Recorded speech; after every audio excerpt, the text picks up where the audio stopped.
꿀과 이것 함께 먹었더니 기침 사라지고 면역력 올라갔어요. 옛말에 약 대신 꿀을 사용하라는 말이 있는 것처럼 자연이 준 달콤한 선물이 있다면 그것은 바로 꿀인데요. 꿀은 맛은 물론 건강에도 놀라운 효능이 있다고 합니다. 이제 꿀의 종류와 절대 먹으면 안 되는 꿀과 좋은 꿀을 고르는 방법, 그리고 꿀과 함께 먹으면 좋은 최고의 음식은 무엇인지 꿀에 대한 모든 것 알려드리겠습니다. 영상 시작 전에 구독과 좋아요 눌러주시면 영상 만드는데 큰 힘이 되니까 꼭 눌러주시고요. 주변 분들에게도 알려주셔서 건강한 나눔을 통해 모두 건강하시기를 바랍니다. 꿀에는 여러 종류가 있는데요. 꿀벌들이 꽃을 통해서 꿀을 만드는 것은 잘 알고 계시지요. 꿀벌이 꽃의 밀선에서 분비되는 자당을 꿀벌이 먹었다가 다시 토해내는 과정을 거치는데, 이때 꿀벌의 효소에 의해 과당과 포도당으로 분해되어 점성이 있는 액체가 됩니다. 이것이 우리가 아는 꿀이 되는 것이지요. 꽃의 종류에 따라 꿀의 이름이 달라지는데요. 우리가 잘 알고 흔히 볼 수 있는 아카시아 꿀이 유명하고요. 그 외에도 밤꿀,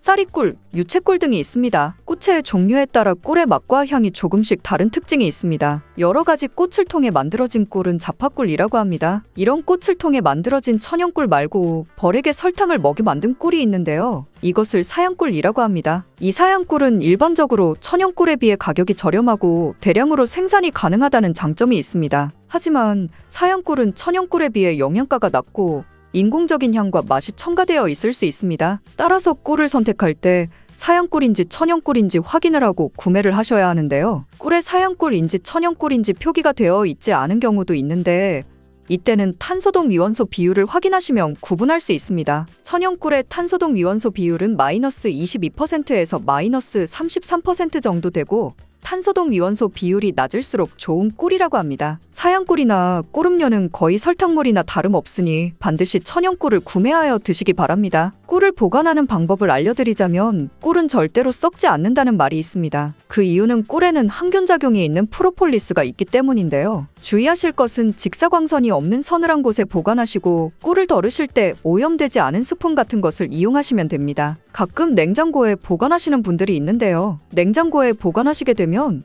하얀 침전물이 생기거나 오래되면 층이 분리되는 현상이 나타날 수 있으니 주의하시기 바랍니다. 꿀은 그 자체로도 많은 약효가 있는데요. 천연 항생제인 프로폴리스로 인해 면역력을 높여주고 피로회복을 도우며 위장 기능을 강화시키는 도움을 주는 효능이 있습니다. 특별히 건조된 기관지를 촉촉하게 해주는데 좋은 효과가 있어 기침 가래를 완화시켜주는 약성이 있습니다. 이러한 꿀과 함께 드시면 시너지 효과가 나타나 보약이나 다름없는 최고의 식품 5가지 알려드리겠습니다. 첫 번째는 바로 계피입니다. 계피와 꿀이 만나면 여러 가지 효능들이 있는데요. 계피는 오래전부터 자연요법으로도 많이 사용된 식재료인데, 꿀과 계피의 조합으로 효능이 배가 된다는 것은 많은 실험을 통해 밝혀진 바 있습니다. 관절이 여기저기 쑤셔서 힘드신 분들 많으시죠? 꿀과 계피의 조합으로 가장 두드러지는 첫 번째 효능은 소염작용을 통해 관절의 염증을 완화시켜 관절 건강에 큰 도움을 준다는 것입니다. 덴마크의 코펜하겐 대학에서 꿀과 계피의 관절염 개선 효과에 대해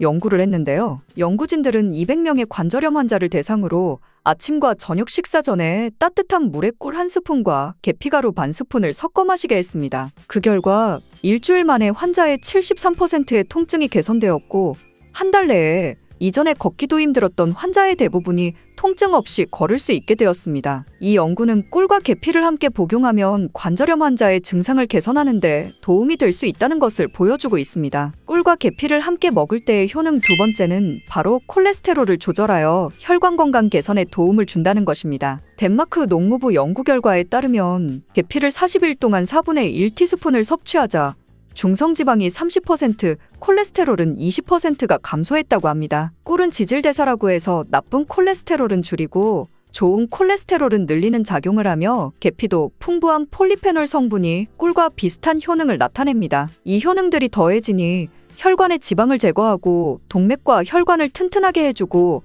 심장이나 뇌졸중과 같은 혈관 질환을 예방하는 데 도움을 줄 수 있는 것입니다. 꿀과 계피를 함께 먹을 때의 효능 세 번째는 바로 감기와 독감을 완화시킬 수 있다는 것입니다. 감기에 걸릴 때 계피와 꿀을 섞어 드시면 정말 좋은데요. 꿀과 계피에는 면역력을 강화시켜주는 성분이 함유되어 있고, 항균 및 항바이러스 효과가 있는 성분도 함유되어 있어 감기와 독감을 예방하는 데 도움을 줄 수 있습니다. 또한 항염증 효과가 있는 성분이 함유되어 있어 감기와 독감의 증상인 발열, 인후통, 근육통 등을 완화시키는 데에도 효과가 있습니다. 꿀과 계피를 함께 먹을 때의 효능 네 번째는 위장 장애를 개선하는 데 도움을 준다는 것입니다. 꿀과 계피는 소화를 촉진시키고 위장 운동을 원활하게 도와주는 효능이 있습니다. 위장을 따뜻하게 해주는 효능이 있기 때문이죠. 또한 꿀은 위산을 중화시켜 소화를 돕는 역할을 하기도 합니다. 꿀과 계피가 위에 들어가면 위장의 점막이 자극되어 위액 분비를 왕성하게 해주어 소화장애에 도움을 줄 수 있습니다. 그리고 위에 생긴 상처를 치료해주고 개선시켜주어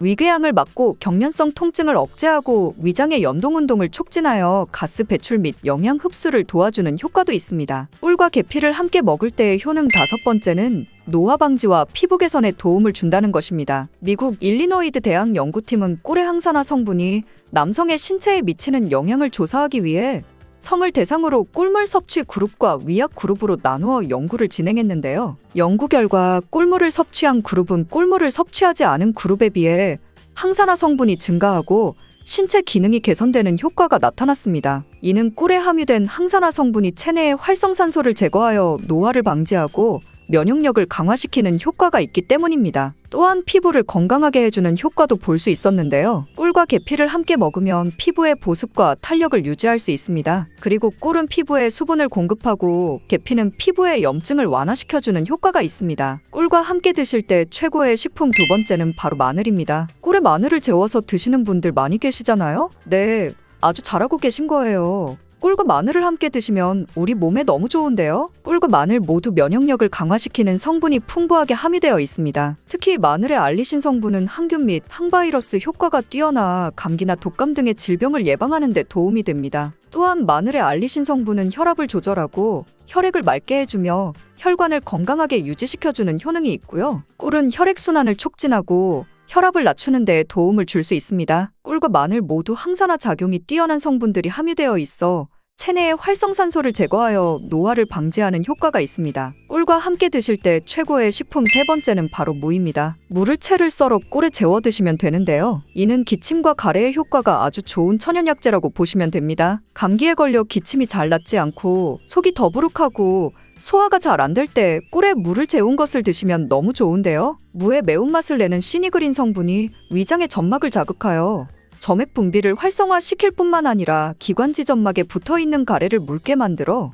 몸 밖으로 쉽게 배출하는 데 도움을 주게 됩니다. 또한 꿀은 기침의 약재로 많이 쓰이는데요. 영국 옥스퍼드 대학 연구팀이 감기 환자 1761명을 대상으로 조사한 결과 꿀을 먹은 환자는 감기 증상이 개선되고 치료 기간이 단축되는 효과가 있었다고 보고되었는데요. 연구에 따르면 감기 치료에 사용되는 항히스타민제인 디페니드라민을 복용한 환자보다 꿀을 먹은 환자가 기침의 빈도와 정도가 더욱 개선되었다고 합니다. 꿀과 함께 드실 때 최고의 식품 네 번째는 바로 오미자입니다. 오미자와 꿀이 만나면 우리 몸의 호흡기 질환, 특히 만성기침에 좋은 효능이 있습니다. 또 마른 기침이 계속 나지만 가래는 없는 분들, 장기침이 계속 나와 가슴도 아프고 생활에 불편한 분들 계시잖아요? 이런 분들에게 꿀과 오미자가 정말 좋습니다. 오미자는 폐와 기관지를 촉촉하게 해주어 이런 마른 기침에 효과적입니다. 꿀과 함께 드실 때 최고의 식품 다섯 번째는 바로 생강입니다. 생강을 채를 썰거나 갈아서 꿀에 재워서 드시면 되는데요. 이 꿀생강은 기침에도 당연히 좋고요. 몸에 찬 기운이 돌고 혈액순환이 잘 안 되는 것 같을 때 드시면 더욱 좋습니다. 몸을 따뜻하게 데워주는 효과가 있고요. 감기 초기에 그리고 몸살이 났을 때에도 드시면 컨디션을 회복하는데 도움을 받을 수 있습니다. 또한 소화불량일 때에도 꿀생강 드시면 속이 편안해지는 것을 느낄 수 있을 거예요. 그리고 꿀처럼 달콤한 고구마는 우리 몸에 어떤 영향을 주는지 한번 살펴볼게요. 고구마 꼭 이렇게 드셔야 해요. 암 예방되고 더욱 건강해질 수 있는 방법입니다. 지금부터 고구마에 대한 모든 것을 알아볼 텐데요. 영상을 끝까지 보시면 고구마의 효능과 함께 먹으면 좋은 음식과 독이 되는 음식 그리고 고구마를 보관하는 방법까지 그동안 무심코 지나갔던 고구마에 대한 전부를 알게 되실 거예요. 먼저 고구마의 효능 5가지를 알아볼게요. 고구마의 첫 번째 효능은 항암 효과입니다. 고구마의 베타카로틴은 활성산소로 변형된 세포에 작용하여 성장과 전이를 차단함으로써 암세포가 형성되는 것을 억제합니다. 일본 연구팀에서 조사한 결과에 따르면 82가지의 채소 중 고구마가 발암 억제율 1위에 올랐다고 하네요. 특히 특히 고구마 껍질에는 암해방에 좋은 식이섬유와 항산화 성분이 풍부하다고 알려져 있습니다. 그래서 껍질까지 섭취하는 것이 좋다고 알려져 있죠. 연구에 따르면 고구마 껍질의 발암 억제율은 최대 98.7%인 것으로 밝혀져 있어서 하루 한 개의 고구마를 꼭 껍질째 드시라고 추천을 합니다. 또한 고구마에는 카로티노이드, 베타카로틴이 다량 포함되어 있어 폐암, 위암 등을 막아주고 식이섬유는 대장암 예방을 도울 수 있다고 합니다. 고구마의 두 번째 효능은 면역력 강화입니다. 고구마에 있는 성분인 베타카로틴은 체내에서 비타민 A로 전환되는데 이 성분은 외부에서 침입한 바이러스와 세균으로부터 인체를 보호합니다. 그래서 항체 생성에도 도움을 주기 때문에 결과적으로 면역력이 향상되는 효능을 가집니다. 추가로 비타민C가 풍부하기 때문에 피로회복과 신경완화에도 도움을 줍니다. 고구마의 세 번째 효능은 소화기능 향상입니다. 고구마에 들어있는 풍부한 섬유질과 마그네슘은 소화기능을 향상시켜주는데요. 장 속 유익균의 먹이가 되기 때문에 장 건강에도 도움이 됩니다. 고구마를 잘랐을 때 나오는 하얀 진액인 얄라핀이라는 성분은 장 활동을 활발히 해주고 대장암 예방에 탁월하다고 알려져 있습니다. 고구마는 100g당 86칼로리로 열량 자체가 아주 낮은 편은 아니지만 혈당 지수가 낮기 때문에 살이 쉽게 찌지 않아 다이어트 음식으로 각광받고 있습니다. 또한 섬유질이 풍부해 배변 활동을 도와주고 노폐물과의 흡착력이 뛰어나기 때문에 변비를 개선합니다. 또한 고구마에는 저항성 녹말이 풍부한데 이 녹말은 포만감을 줄 뿐만 아니라 소화가 느리고 지방 분해 효과가 있기 때문에 체중 감량 효과를 얻을 수 있습니다. 고구마의 네 번째 효능은 노화 예방입니다. 고구마에는 비타민C와 비타민E, 베타카로틴 등이 많이 함유되어 있어 노화 유발을 하는 활성산소를 억제하여 주는 기능을 합니다. 안토시아닌은 세포 손상을 막아주고 생성 촉진을 하여 피부에 탄력이 생기도록 도와줍니다. 고구마의 다섯 번째 효능은 혈관을 튼튼하게 해줍니다. 고구마에는 칼륨이 많아 체내 나트륨을 몸 바깥으로 내보내주고 혈압이 정상적으로 유지될 수 있게 도와줍니다. 이로 인하여 고혈압 등의 혈관 관련 질병의 예방을 돕습니다. 그리고 비타민 B 복합체에 속하는 판토텐산이 들어있어 코르티솔 분비를 촉진하여 스트레스나 혈압 수치가 높아지는 것을 막아줄 수 있습니다. 고구마는 이렇게 효능만 봐도 안 먹을 수 없는 정말 최고의 식품인데요. 그런 고구마도 경우에 따라서 몸에 좋을 수도 있고 독이 될 수도 있습니다. 그래서 고구마 먹을 때 독이 되는 경우는 총 5가지가 있는데 어떤 경우인지 알아볼게요. 고구마가 독이 되는 경우 첫 번째는 검은 반점이 있는 고구마를 무심코 그냥 먹는 경우인데요. 고구마를 드시다 보면 고구마에 검은 반점같이 생긴 것이 보이는 고구마가 있을 수 있어요. 이 고구마를 대수롭지 않게 여기고 그냥 드시면 절대 안 됩니다. 이 검은 반점은 고구마에 생긴 검은무늬병인데요. 고구마 검은무늬병은 수확 과정에서 생긴 상처를 통해 균이 침입하게 되어 생기는 병입니다. 수확 초기에는 잘 티가 나지 않고 저장하는 과정에서 발병하게 되는데 검은 반점들이 생기면 그 반점들이 시간이 지날수록 전체적으로 퍼지게 됩니다. 검은 반점에는 이포메아 마론이라는 강력한 독소가 들어있습니다. 독소가 생성되게 되고 이 상태로 섭취하게 되면 식욕감퇴, 호흡곤란, 설사 등의 증세가 보이며 심하면 폐와 간을 괴사시키기 때문에 폐와 간에 관련된 질환자나 노약자의 경우라면 특히 고구마를 섭취할 때 이러한 병에 감염된 고구마가 아닌지 꼭 확인해 주시는 게 좋습니다. 간혹 검게 변한 부분만 도려내 드시는 분들이 있는데요. 검게 변한 부분이 있다면 이미 전체에 퍼진 상태이며 열을 가하거나 익혀도 병균이 사라지지 않으니 꼭 고구마를 통째로 폐기해 주시길 바랍니다. 고구마가 독이 되는 경우 두 번째는 위장이 약한 분들입니다. 평소 고구마를 먹고 소화가 안 되어 더부룩한 느낌이 들었거나 속쓰림 현상이 심해진 경험이 있다면 위장이 약한 사람으로서 고구마를 섭취하지 않는 것이 좋습니다. 고구마에 함유되어 있는 타닌과 아교질 성분은 위벽을 자극하여 위산 분비를 촉진하기 때문에 각종 위장 장애를 유발할 수 있기 때문입니다. 무시하고 계속 먹는다면 위험에 위궤양까지 올 수 있으니 이런 분들은 특히 조심하셔야겠죠? 고구마가 독이 되는 경우 세 번째는 당뇨가 있으신 분들입니다. 고구마는 당이 많이 들어있는 식품이라 당뇨 환자가 섭취할 경우 혈당이 급격하게 상승될 우려가 있습니다. 당뇨병 환자의 경우 혈당 조절을 하는 것이 쉽지 않기 때문에 과도한 당질 섭취 우려가 있는 고구마는 최대한 피하는 것이 좋습니다. 먹더라도 소량만 드시는 것을 권장하며 고구마 섭취 전후로 혈당 체크를 해볼 필요가 있습니다. 고구마를 먹는 방법에도 당 성분의 차이가 많이 나는데요. 많이 먹는 방법으로 고구마를 쪄서 먹는 방법이 있고 군고구마로 먹는 방법 그리고 생으로 먹는 방법이 있는데요. 특히 군고구마의 경우 열을 서서히 높여 오래 익히기 때문에 전분이 당으로 바뀌는 시간이 충분해서 생고구마나 찐고구마보다 훨씬 당이 높아지게 됩니다. 고구마의 혈당 지수는 생고구마의 경우는 55 정도이고 찐고구마는 70.8, 군고구마는 90.9 정도입니다. 고구마가 당뇨에 좋다고 하는 분들도 있는데 생고구마가 당뇨나 당이 높으신 분들에게 추천하는 고구마입니다. 생고구마에는 식이섬유가 풍부하여 섭취하게 되면 다당류인 전분이 단당류로 천천히 전환되기 때문에 급격한 혈당 상승을 막아줍니다. 특히 밤고구마와 호박고구마를 많이 드시는데요. 이 고구마는 당지수가 높아 혈당을 급격히 올리기 때문에 당이 높거나 당뇨가 있으신 분들은 피하시는 게 좋습니다. 그렇다고 몸에 좋은 성분들이 많은 고구마를 이런 분들은 먹으면 안 되는 걸까요? 이런 분들에게 꼭 맞는 혈당 문제를 해결해주는 고구마가 있는데요. 바로 자색고구마입니다. 자색고구마는 안토시아닌이 풍부해 당뇨를 예방하는 식품으로 알려져 있고 항산화 작용과 노화 방지 기능까지 있는 고구마인데요. 자색고구마는 일반 고구마에 비해 3배 이상 많은 안토시아닌 함량을 가지고 있으니 꼭 드셔야겠죠? 특히 자색고구마로 유명한 해남 자색고구마가 지금이 딱 수확철이라서 1년 중 지금이 가장 맛있게 먹을 수 있습니다. 고구마가 독이 되는 경우 네 번째는 신장이 약한 분들입니다. 고구마는 한 개당 칼륨이 약 13% 들어있을 정도로 칼륨이 풍부한 음식입니다. 칼륨은 체내 나트륨 수치를 조절해 신체 수분을 조절하고 혈압을 개선하여 뇌졸중이나 심근경색 등 혈관 질환의 발생과 사망률을 줄여주는 역할을 합니다. 하지만 이렇게 칼륨이 풍부한 고구마는 신장이 약하신 분들에게는 오히려 독이 될 수 있는데요. 신장 기능이 떨어져 있는 분들은 칼륨 배출이 원활하지 못하기 때문에 그대로 혈액에 쌓이면서 칼륨 농도가 높아져 고칼륨 혈증을 유발할 수 있습니다. 체내의 칼륨이 과도하게 축적되면 부정맥 등을 비롯한 각종 심장질환을 유발할 우려가 있으므로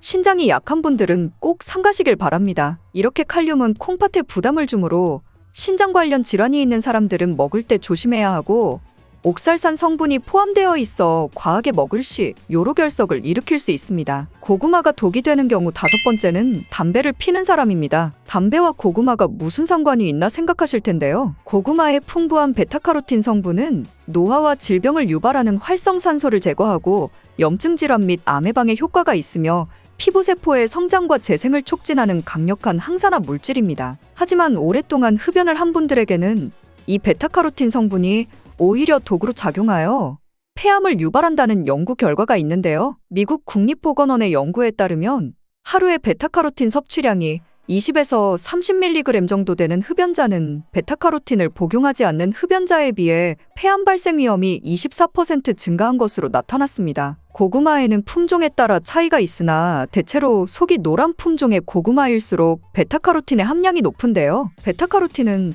폐가 건강한 분들에게는 폐암 예방에 도움이 될 수 있지만 반대로 흡연자의 경우 과량 섭취하면 오히려 폐암 위험을 증가시킬 수 있습니다. 그렇다고 흡연자분들은 고구마를 무조건 먹으면 안 된다는 건 아니고요. 너무 자주 많이 먹지만 않는다면 폐암까지 생기는 경우는 없을 거라고 생각합니다. 하지만 고구마가 흡연자에게 안 좋은 영향을 줄 수 있다는 정보를 아셨으니 이제부터는 조심해서 먹는 게 좋겠죠? 고구마 드실 때 다른 여러 가지 음식들과 같이 드시는 경우가 있는데요. 지금부터는 고구마와 함께 먹었을 때 궁합이 잘 맞는 음식과 함께 먹으면 궁합이 안 맞는 음식을 알아볼게요. 고구마와 함께 먹으면 좋은 음식 첫 번째는 동치미입니다. 고구마에 들어있는 전분이 감자나 옥수수에 들어있는 것보다 점도가 더 높다고 합니다. 꼭꼭 씹어도 뭉치는 성질이 강하다는 것이죠. 따라서 몸 안에 들어가면 꽉 막히고 잘 안 내려가는 느낌을 받게 되는데요. 이런 고구마의 전분을 분산시키는 음식이 동치미입니다. 동치미 속 무에 들어있는 식이섬유가 고구마 전분이 뭉치는 것을 막아주는 역할도 하는데요. 특히 무에 있는 성분이 고구마가 장에서 발효되고 부패되는 것을 억제해주는 역할을 합니다. 고구마와 함께 먹으면 좋은 음식 두 번째는 사과입니다. 사과도 마찬가지로 펩틴이라는 식이섬유가 들어있어 고구마 전분이 소화되는 과정에서 뭉치는 것을 막아줍니다. 고구마와 함께 먹으면 좋은 음식 세 번째는 우유입니다. 우유에 들어있는 지방 성분도 고구마 전분이 서로 뭉치는 것을 막아주는 기능을 하는데요.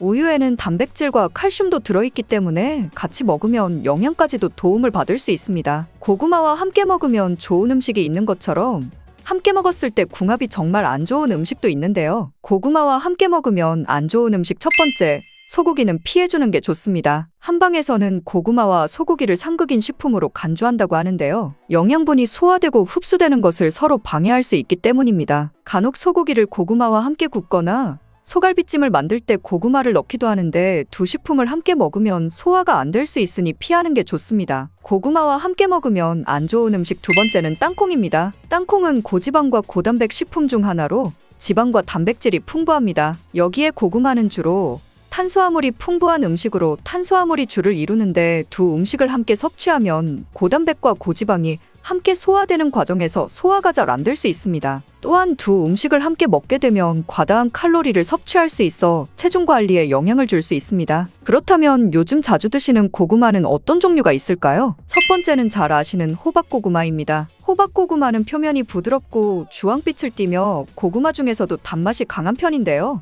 호박고구마는 많은 사람들이 좋아하는 고구마 중 하나이며 구워 먹거나 찐고구마로 즐기거나 샐러드, 스무디, 베이킹 등 다양한 요리에 사용할 수 있습니다. 두 번째는 여성분들이 특히 좋아하시는 밤고구마입니다. 밤고구마는 노란색 또는 붉은색의 표면을 가지고 있는 다양한 크기가 있습니다. 당도가 낮고 청량감이 있는 것이 특징이며 구워 먹으면 밤과 비슷한 질감이 있는 고구마입니다. 세 번째는 꿀고구마라고 불리는 베니하루카입니다. 잘 모르시는 분들도 있을 텐데요. 베니하루카라는 품종인 꿀고구마는 호박고구마와 밤고구마를 교배시켜서 만든 새로운 품종의 고구마입니다. 밤고구마의 맛있는 밥맛과 호박고구마의 부드러운 감촉을 둘 다 가지고 있는 고구마라고 보시면 됩니다. 꿀고구마는 해남 지역에서 특히 재배를 많이 하고 있습니다. 네 번째는 자색고구마입니다. 자색고구마는 보라 발색 물질인 안토시아닌으로 유명합니다. 이는 강력한 항산화 성분으로서 건강에 많은 이점이 있는 고구마입니다. 이외에도 자색고구마는 다양한 영양소를 보유하고 있는데요. 일반적으로 껍질이 보라색이고 속살도 보라색을 띠는 것이 특징인 고구마입니다. 고구마는 인기가 많고 수확 시기가 늦가을로 정해져 있어서 박스채로 사서 보관하면서 드시는 분들이 많은데요. 보관하실 때 몇 가지만 주의하시면 항상 맛 좋은 고구마를 드실 수 있습니다. 고구마 보관하는 법 지금부터 알아볼게요. 고구마를 받으면 먼저 상처난 고구마가 있는지 확인해 주세요. 고구마는 껍질이 얇아서 상처나기도 쉽고 상처가 나면 수분으로 인해 썩거나 곰팡이가 나기 쉬워요. 따라서 엽고구마까지 영향을 미칠 수 있으니 곤란해서 먼저 드시거나 따로 보관해 주세요. 그리고 고구마 겉의 건조 상태에 따라 이틀에서 일주일 정도 신문지 등을 깔고 그늘에서 말려주세요. 고구마는 겉에 수분을 포함하고 있으면 썩기 쉽습니다. 고구마를 말리는 이유는 고구마의 전분이 당분으로 변하도록 숙성시키는 과정이기도 합니다. 또 한 가지 주의점은 고구마는 수분에 예민한 뿌리채소로 습기에 차지 않도록 종이박스에 구멍을 곳곳에 슝슝 내서 통풍이 잘 되도록 해주시고 흙도 빠져나가지 않고 보관하기 쉽게 바닥에 신문지를 깔아주세요. 그리고 직사광선이 비치지 않는 곳에 놓아주셔야 하는데요. 햇빛에 직접적으로 닿으면 온도 변화에 의해 상할 수 있습니다. 그리고 고구마는 온도와 수분에 예민해서 옮기게 되면 환경이 변하면서 고구마 맛이 변하게 돼요. 또한 옮기면서 상처가 나서 썩기도 쉬워지고요. 고구마를 보관하기 적당한 온도는 13에서 16도 정도 되는 곳인데 아파트에서는 신발장 앞 전실이나 베란다 같은 곳이 되겠죠? 이제는 고구마에 대해 너무 잘 아셔서 누가 고구마에 대해 물어보면 전부 답해줄 수 있으실 거예요. 그리고 다음 영상을 통해 우리의 일상에서 만날 수 있는 계란에 대해서 살펴보겠습니다. 계란과 무심코 먹은 이거 정말 최악이에요. 반드시 피해야 해요. 매일 아침 쉽고 편하게 접할 수 있는 계란 다들 좋아하시나요? 저는 계란이 맛있고 먹기도 편해서 자주 먹는데요. 하지만 무작정 많이 드시면 건강을 해칠 수 있습니다. 그래서 계란에 대한 잘 몰랐던 효능과 계란과 같이 먹으면 효과 300% 내는 음식, 그리고 계란과 같이 먹으면 궁합이 최악인 음식까지 알아볼 텐데요. 영상을 끝까지 보시면 계란을 정말 건강하게 먹는 방법을 배울 수 있을 거예요. 계란의 주성분으로는 단백질, 비타민, 미네랄 등 다양한 영양소가 풍부하게 들어있어서 우리 식단에서 중요한 역할을 합니다. 그리고 계란의 구조는 크게 껍질, 흰자, 노른자로 나눌 수 있는데요. 껍질은 칼슘 카보네이트로 구성되어 있어서 단단하고 껍질 안쪽에는 공기가 들어있는 공기세포가 있습니다. 껍질 안쪽 흰자는 주로 단백질로 이루어져 있고 수분과 미네랄도 포함하고 있는데요. 흰자 안에 있는 노른자는 흰자보다 영양소가 풍부한 부분으로 단백질과 지방, 비타민, 미네랄 등이 함유되어 있습니다. 그렇다면 계란에는 어떤 효능이 있을까요? 평소에 잘 알지 못했던 계란의 효능에 대해 자세하게 알아보겠습니다. 계란의 효능 첫 번째는 바로 최고의 단백질 공급원입니다. 단백질은 우리 몸의 중요한 구성 요소로 근육, 피부, 뼈, 헤어, 손톱 등의 형성에 필요하며 효소, 호르몬, 항체 등의 생산에도 중요한 역할을 합니다. 또한 우리 몸의 세포를 수리하고 성장하고 에너지를 공급하는데 필요한 영양소 중 하나인데요. 단백질은 아미노산이라는 작은 단위로 분해되어 몸에 흡수됩니다. 이 중에서 몸이 스스로 생성할 수 없는 필수 아미노산 9가지는 반드시 식품을 통해 섭취해야 합니다. 계란은 이 필수 아미노산 9가지를 모두 함유하고 있어서 완전한 단백질이라고 불립니다. 특히 단백질은 우리 몸의 근육을 구성하는 중요한 요소인데요. 근육은 운동과 일상생활을 할 때 사용되는 에너지를 공급하므로 단백질 섭취는 근육의 구성과 유지 그리고 회복에 필수적이라고 할 수 있죠. 근데 몸이 한 번에 단백질을 많이 저장할 수 없어서 꾸준하고 적절한 양의 단백질 섭취가 필요합니다. 그래서 일일 권장량을 참고하여 균형 잡힌 식단을 섭취하는 것이 중요합니다. 그렇다면 계란은 하루에 몇 개가 좋을까요?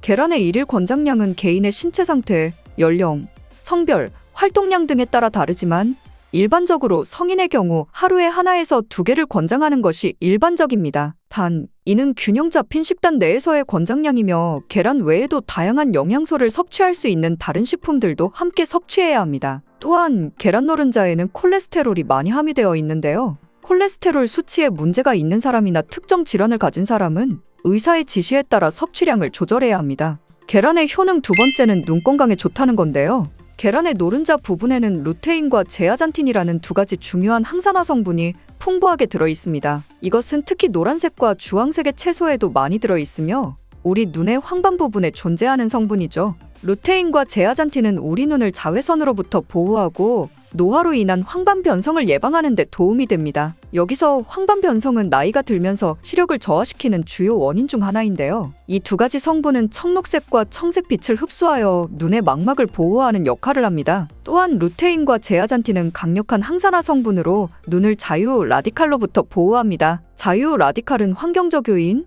스트레스, 노화 등으로 발생하며 세포를 손상시키는 것을 말하는데요. 이런 손상이 눈에 일어나면 시력 저하를 일으킬 수 있습니다. 실제로 여러 연구에서 루테인과 제아잔틴의 섭취가 황반 변성의 위험을 줄이는데 도움이 된다는 결과를 보여주었는데요. 그렇다고 해서 계란 몇 번 먹는 걸로 효과가 있는 것은 아니고 이러한 효과를 얻기 위해서는 꾸준한 섭취가 필요하며 단기간에 큰 변화를 기대하기는 어렵습니다. 계란의 효능 세 번째는 치매 예방에 좋다는 것입니다. 계란은 두뇌 건강에 좋은 영양소를 많이 함유하고 있는데요. 특히 콜린이라는 영양소가 두뇌 건강에 중요한 역할을 합니다. 콜린은 우리 몸에서 아세틸콜린이라는 신경전달 물질을 생성하는 데 필요한 영양소인데 아세틸콜린은 뇌에서 정보를 전달하는 데 중요하다는 거죠. 이러한 콜린의 부족은 기억력 저하와 학습 능력 감소를 일으킬 수 있는데요. 그런 콜린은 우리 몸의 DNA 합성에도 필요한 영양소로서 뇌세포의 정상적인 성장과 기능을 유지하는 데 중요합니다. 이렇게 좋은 콜린 성분이 계란 하나에는 약 100mg이 함유되어 있어 콜린의 주요한 식품 원료 중 하나입니다. 특히 임산부와 수유 중인 여성, 그리고 성장기에 있는 어린이들은 뇌 발달에 필요한 콜린을 충분히 섭취해야 합니다. 연세가 있으신 분들은 당연히 이 콜린 성분을 꾸준히 섭취하는 게 치매를 예방하는 데 많은 도움이 되겠죠? 그러나 콜린만으로 두뇌 건강을 유지하는 것은 아니며 균형 잡힌 식단과 건강한 생활 습관이 함께 필요합니다. 계란의 효능 네 번째는 뼈 건강에 무척 좋습니다. 계란은 뼈 건강을 유지하는 데 도움이 되는 여러 가지 영양소를 함유하고 있는데요. 특히 비타민 D와 칼슘이 많이 들어있습니다. 계란의 노른자 부분에는 비타민 D가 함유되어 있는데 이 비타민 D는 칼슘과 인의 흡수를 돕고 이들을 이용해 뼈를 건강하게 유지하는 데 필요합니다. 만약 비타민 D가 부족하면 뼈 약화와 함께 골다공증의 위험을 높일 수 있겠죠.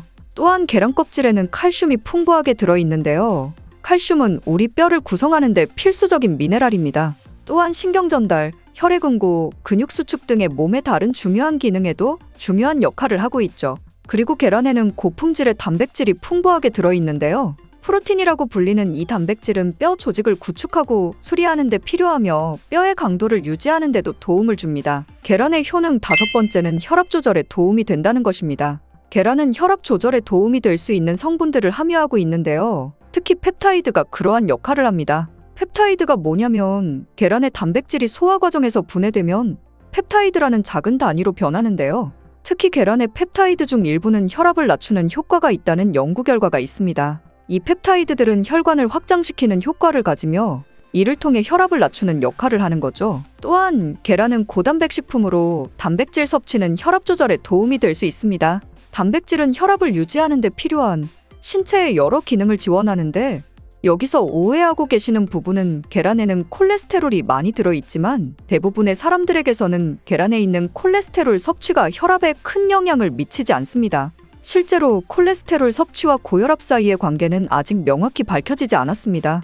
이렇게 효능이 좋은 계란도 어떤 것과 먹는지에 따라 효과가 엄청나게 많이 차이 나는데요. 지금부터 계란과 함께 먹으면 효과를 300% 극대화시키는 음식 3가지 알아보겠습니다. 계란과 함께 먹으면 좋은 음식 첫 번째는 토마토입니다. 아시다시피 토마토와 계란을 함께 먹는 것은 각각의 영양소 흡수를 극대화하는 효과가 있습니다. 그렇다면 토마토와 계란은 왜 같이 먹으면 효과가 극대화될까요? 토마토는 항산화 성분인 리코펜이 풍부하게 들어있는데요. 리코펜이라는 성분은 강력한 항산화 효과를 가지고 있어 세포를 손상시키는 자유라디칼로부터 우리 몸을 보호하는 데 도움이 되고, 특히 리코펜은 심장질환과 특정 종류의 암 예방에 도움이 될 수 있습니다. 근데 여기서 중요한 게 이 리코펜은 지방과 함께 섭취되어야 체내에서 잘 흡수된다는 겁니다. 계란의 경우 노른자 부분에 건강에 좋은 지방이 들어있습니다. 이 지방은 리코펜의 흡수를 촉진하므로 토마토와 계란을 함께 섭취하면 리코펜의 효과를 극대화시킬 수 있는 거죠.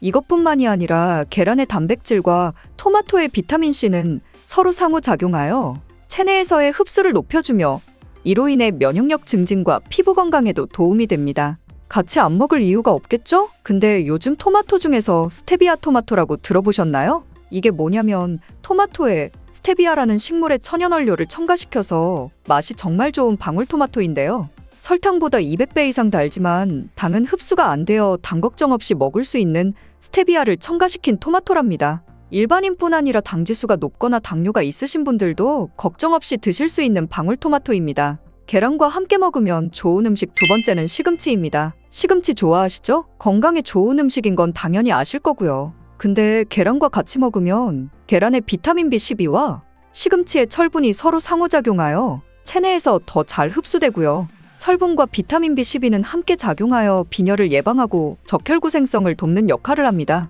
그리고 시금치에는 지용성 비타민인 비타민 A, K, E가 들어있습니다. 이러한 비타민들은 지방과 함께 섭취되어야 체내에서 잘 흡수되는데요. 계란의 노른자 부분에는 건강에 좋은 지방이 풍부하게 들어있어 이 지방이 토마토와 마찬가지로 시금치의 지용성 비타민 흡수를 돕습니다. 또한 계란은 고단백 식품이며 시금치는 식이섬유가 풍부합니다. 이 두 성분이 함께 섭취되면 포만감을 높여주고 소화 기능을 개선하는 데 도움이 됩니다. 계란과 함께 먹으면 좋은 음식 세 번째는 잣, 호두 같은 견과류입니다. 단백질과 건강한 지방의 조합이라고 생각하시면 되는데요. 잣과 호두 같은 견과류는 건강에 좋은 지방, 특히 오메가3 지방산이 풍부합니다. 또한 계란의 단백질은 근육 건강에 필수적이며 오메가3 지방산은 심장 건강에 좋습니다. 그렇다면 이 두 성분이 함께 섭취되면 어떨까요? 바로 체내의 신체 기능을 개선하고 심장 질환의 위험을 줄이는 데 도움이 되는 시너지 효과가 극대화되는 것이죠. 또한 견과류에는 비타민 E가 풍부하게 들어있는데 이 비타민은 강력한 항산화제로 세포를 자유 라디칼로부터 보호하는 데 중요한 역할을 합니다. 계란의 노른자 부분에는 비타민 E의 흡수를 돕는 지방이 들어있고요. 따라서 견과류의 건강한 지방과 식이섬유 그리고 계란의 단백질은 함께 섭취되었을 때 더욱 높은 포만감을 줄 수 있습니다. 이는 식사 후에 과식을 방지하고 체중 관리, 특히 다이어트에도 도움이 많이 되는 거죠. 근데 여기서 꼭 알아야 하실 것이 있습니다. 이렇게 좋은 계란도 같이 먹으면 최악인 음식도 있다는 것인데요. 평소에 무심코 같이 먹던 음식이니 꼭 확인하시는 게 좋을 거예요. 계란과 같이 먹으면 독이 되는 음식 첫 번째는 소금입니다. 정말 의외 아닌가요? 계란 후라이나 계란찜 드실 때 꼭 넣는 게 소금인데 이게 안 좋다니 놀라셨죠? 계란은 자체적으로 적절한 양의 나트륨을 함유하고 있습니다. 그렇기 때문에 계란에 추가적으로 소금을 첨가하면 나트륨 섭취량이 증가하게 되고 이는 건강에 부정적인 영향을 미칠 수 있는 것이죠. 나트륨은 체내에서 수분 균형 유지, 신경 및 근육 기능 유지 등의 중요한 역할을 하지만 과다한 섭취는 혈압을 높여 고혈압을 유발하거나 심장질환과 신장질환의 위험을 증가시킬 수 있습니다. 특히 고혈압은 심장 및 혈관에 지속적인 압력을 가하며 이는 심장질환과 뇌졸중 등의 심각한 건강 문제를 일으킬 수 있는데요. 또한 과다한 나트륨 섭취는 신장에 부담을 주어 신장 기능을 저하시키고 신장 질환을 유발할 수 있습니다. 따라서 계란을 포함한 모든 음식을 섭취할 때는 나트륨 섭취량을 주의하시고 가능하면 소금은 적게 사용하거나 사용하지 않는 것이 좋습니다. 우리가 평소에 먹는 음식들에 은근히 나트륨 함량이 많이 있으니 계란 드실 때만이라도 소금을 넣지 말고 드시는 것을 추천드립니다. 계란과 같이 먹으면 독이 되는 음식 두 번째는 녹차나 홍차입니다. 녹차와 홍차에는 탄닌이라는 성분이 들어있는데요. 탄닌은 식품의 맛을 쓰게 만드는 성질이 있으며 단백질과 결합하여 몸이 단백질을 흡수하는 것을 방해할 수 있습니다. 계란은 단백질이 풍부한 식품이기 때문에 계란과 녹차나 홍차를 함께 섭취하면 단백질의 흡수가 방해될 수 있습니다. 또한 탄닌은 철분의 흡수를 방해하는 성질도 있습니다. 계란에는 철분이 들어있으므로 계란과 녹차나 홍차를 함께 섭취하면 철분의 흡수가 방해될 수 있습니다. 이는 특히 철분 섭취가 중요한 임산부나 빈혈이 있는 사람들에게는 더욱 주의해야 할 사항입니다. 계란과 같이 먹으면 독이 되는 음식 세 번째는 우유입니다. 계란찜 할 때 부드럽게 하려고 물 대신 우유를 사용하기도 하시는데요. 앞으로는 절대로 우유로 계란찜을 하시면 안 됩니다. 우유에는 불소라는 성분이 있는데요. 불소는 계란의 단백질과 결합하여 몸에서 흡수되기 어렵게 만드는 성질이 있습니다. 따라서 우유와 계란을 함께 섭취하면 계란의 단백질 흡수가 방해될 수 있습니다. 또한 우유와 계란에는 알레르기 반응을 일으키는데 가장 흔히 연관된 음식들 중 하나입니다. 그렇기 때문에 알레르기 반응이 있는 분들은 두 가지 같이 먹으면 증상이 더욱 심해질 수 있습니다. 꿀과 이것 함께 먹었더니 기침 사라지고 면역력 올라갔어요. 옛말에 약 대신 꿀을 사용하라는 말이 있는 것처럼 자연이 준 달콤한 선물이 있다면 그것은 바로 꿀인데요. 꿀은 맛은 물론 건강에도 놀라운 효능이 있다고 합니다. 이제 꿀의 종류와 절대 먹으면 안 되는 꿀과 좋은 꿀을 고르는 방법, 그리고 꿀과 함께 먹으면 좋은 최고의 음식은 무엇인지 꿀에 대한 모든 것 알려드리겠습니다. 영상 시작 전에 구독과 좋아요 눌러주시면 영상 만드는데 큰 힘이 되니까 꼭 눌러주시고요. 주변 분들에게도 알려주셔서 건강한 나눔을 통해 모두 건강하시기를 바랍니다. 꿀에는 여러 종류가 있는데요. 꿀벌들이 꽃을 통해서 꿀을 만드는 것은 잘 알고 계시지요. 꿀벌이 꽃의 밀선에서 분비되는 자당을 꿀벌이 먹었다가 다시 토해내는 과정을 거치는데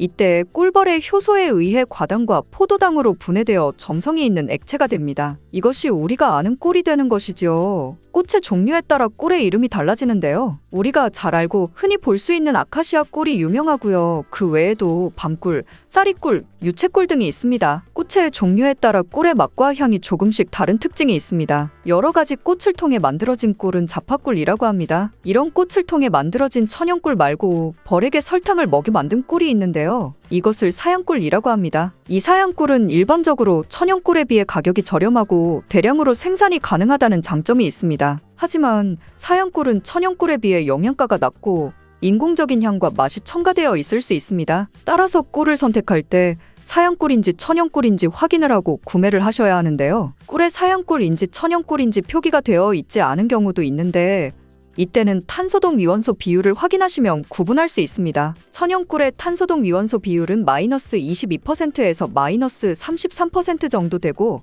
탄소동 위원소 비율이 낮을수록 좋은 꿀이라고 합니다. 사양꿀이나 꿀음료는 거의 설탕물이나 다름없으니 반드시 천연꿀을 구매하여 드시기 바랍니다. 꿀을 보관하는 방법을 알려드리자면 꿀은 절대로 썩지 않는다는 말이 있습니다. 그 이유는 꿀에는 항균작용이 있는 프로폴리스가 있기 때문인데요. 주의하실 것은 직사광선이 없는 서늘한 곳에 보관하시고 꿀을 덜으실 때 오염되지 않은 스푼 같은 것을 이용하시면 됩니다. 가끔 냉장고에 보관하시는 분들이 있는데요. 냉장고에 보관하시게 되면 하얀 침전물이 생기거나 오래되면 층이 분리되는 현상이 나타날 수 있으니 주의하시기 바랍니다. 꿀은 그 자체로도 많은 약효가 있는데요. 천연 항생제인 프로폴리스로 인해 면역력을 높여주고 피로회복을 도우며 위장 기능을 강화시키는 도움을 주는 효능이 있습니다. 특별히 건조된 기관지를 촉촉하게 해주는데 좋은 효과가 있어 기침 가래를 완화시켜주는 약성이 있습니다. 이러한 꿀과 함께 드시면 시너지 효과가 나타나 보약이나 다름없는 최고의 식품 5가지 알려드리겠습니다.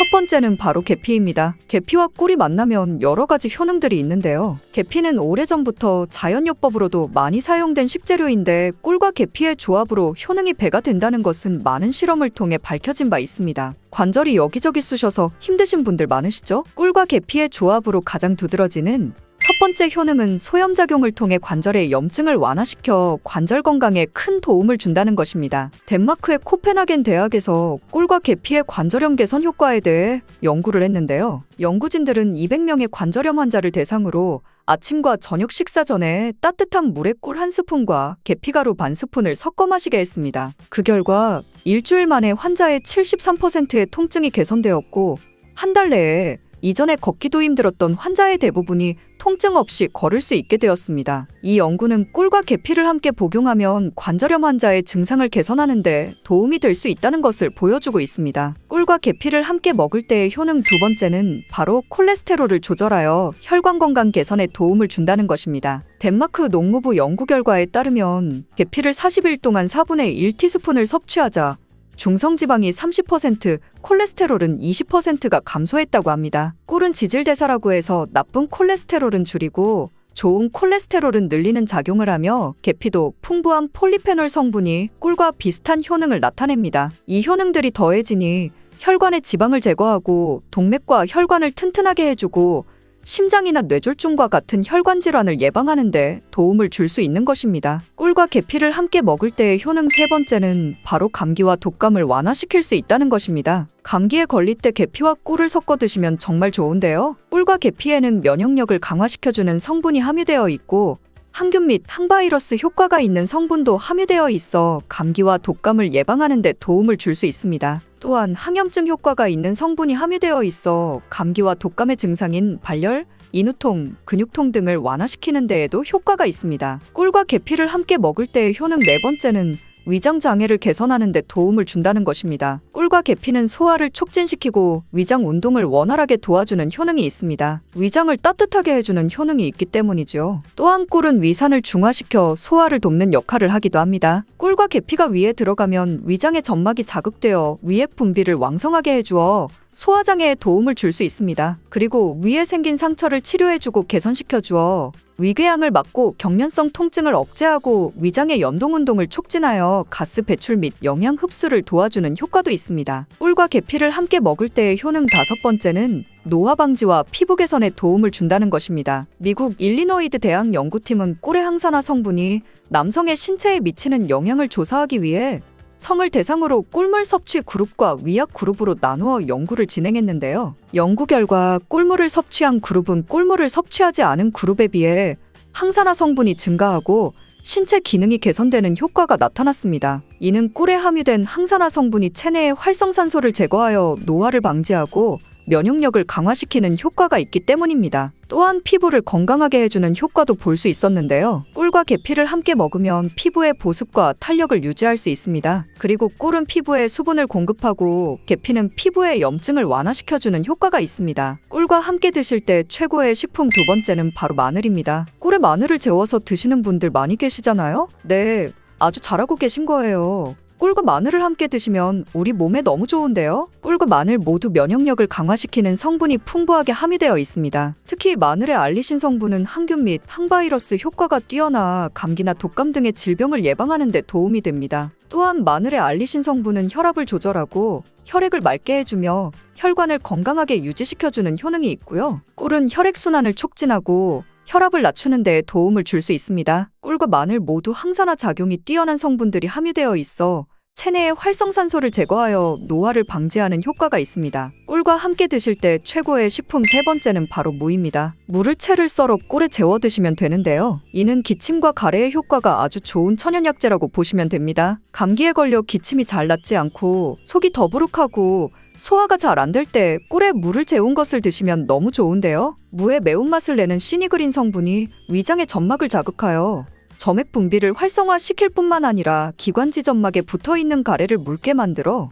몸 밖으로 쉽게 배출하는 데 도움을 주게 됩니다. 또한 꿀은 기침의 약재로 많이 쓰이는데요. 영국 옥스퍼드 대학 연구팀이 감기 환자 1761명을 대상으로 조사한 결과 꿀을 먹은 환자는 감기 증상이 개선되고 치료 기간이 단축되는 효과가 있었다고 보고되었는데요. 연구에 따르면 감기 치료에 사용되는 항히스타민제인 디페니드라민을 복용한 환자보다 꿀을 먹은 환자가 기침의 빈도와 정도가 더욱 개선되었다고 합니다. 꿀과 함께 드실 때 최고의 식품 네 번째는 바로 오미자입니다. 오미자와 꿀이 만나면 우리 몸의 호흡기 질환, 특히 만성기침에 좋은 효능이 있습니다. 또 마른 기침이 계속 나지만 가래는 없는 분들, 장기침이 계속 나와 가슴도 아프고 생활에 불편한 분들 계시잖아요? 이런 분들에게 꿀과 오미자가 정말 좋습니다. 오미자는 폐와 기관지를 촉촉하게 해주어 이런 마른 기침에 효과적입니다. 꿀과 함께 드실 때 최고의 식품 5번째는 바로 생강입니다. 생강을 채를 썰거나 갈아서 꿀에 재워서 드시면 되는데요. 이 꿀생강은 기침에도 당연히 좋고요. 몸에 찬 기운이 돌고 혈액순환이 잘 안 되는 것 같을 때 드시면 더욱 좋습니다. 몸을 따뜻하게 데워주는 효과가 있고요. 감기 초기에 그리고 몸살이 났을 때에도 드시면 컨디션을 회복하는데 도움을 받을 수 있습니다. 또한 소화불량일 때에도 꿀생강 드시면 속이 편안해지는 것을 느낄 수 있을 거예요. 그리고 꿀처럼 달콤한 고구마는 우리 몸에 어떤 영향을 주는지 한번 살펴볼게요. 고구마 꼭 이렇게 드셔야 해요. 암 예방되고 더욱 건강해질 수 있는 방법입니다. 지금부터 고구마에 대한 모든 것을 알아볼 텐데요. 영상을 끝까지 보시면 고구마의 효능과 함께 먹으면 좋은 음식과 독이 되는 음식 그리고 고구마를 보관하는 방법까지 그동안 무심코 지나갔던 고구마에 대한 전부를 알게 되실 거예요. 먼저 고구마의 효능 5가지를 알아볼게요. 고구마의 첫 번째 효능은 항암 효과입니다. 고구마의 베타카로틴은 활성산소로 변형된 세포에 작용하여 성장과 전이를 차단함으로써 암세포가 형성되는 것을 억제합니다. 일본 연구팀에서 조사한 결과에 따르면 82가지의 채소 중 고구마가 발암억제율 1위에 올랐다고 하네요. 특히 고구마 껍질에는 암 예방에 좋은 식이섬유와 항산화 성분이 풍부하다고 알려져 있습니다. 그래서 껍질까지 섭취하는 것이 좋다고 알려져 있죠. 연구에 따르면 고구마 껍질의 발암 억제율은 최대 98.7%인 것으로 밝혀져 있어서 하루 한 개의 고구마를 꼭 껍질째 드시라고 추천을 합니다. 또한 고구마에는